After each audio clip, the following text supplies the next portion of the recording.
just introduce yourself? My name's Sam Tatam. I'm Behavioural Strategy Director at Ogilvy Change in London. I was previously head of Behavioural Science at Ogilvy Australia. And so what's your background? So my background is psychology. So I come from a psychology background and then into an organisational psychology background. So looking at what really drives human behaviour at a macro scale in normal psychology. So not abnormal psychology like fears and phobias, but normal psychology as to why we gossip about the things we gossip about, why we sometimes behave in ways that surprise us. So in terms of that, does it mean that you know or you can spot why people might make certain decisions? I think it's certainly giving me a framework to better understand why people make decisions and sometimes offer solutions as to why people might be making decisions that we think we are surprised by. And sometimes these can be counterintuitive reasons. Sometimes people will pay more for something that's more expensive, or increasing the price might increase desirability, or reducing the limits that might be available for someone to purchase might actually make something more desirable. Showing that something is a limited resource can increase the perceptions of value. So asking counterintuitive questions, making something feel popular might be a way of shaping behaviour, even if you think you're being absolutely unique in your decision.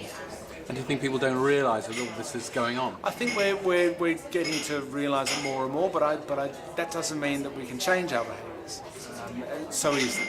We're talking about parts of our evolution in our deep sort of mammalian brain that's evolved to navigate the world, to live in complexity, and to live in complexity with finite resources within our brains, making quick decisions with simple information that we have. And we'll continue to do this. Even though we've sort of got a better understanding why that might be driving us, we're still often put in positions of stress and pressure, options of sort of motivations and arousal that speak to our deep mammalian brain. And you are Australian?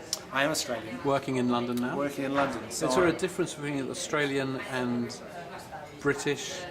I think decision-making culture? I don't think necessarily decision-making across Australia and the UK. I think we can start to see cultural differences on how some of our elements of behaviour or evoking or driving elements of our behaviour might change cross-culturally. But I think certainly between Australia and the UK, I think culturally we're relatively similar. And again, we still have a similar brain to everyone in the world. So that's not a big change.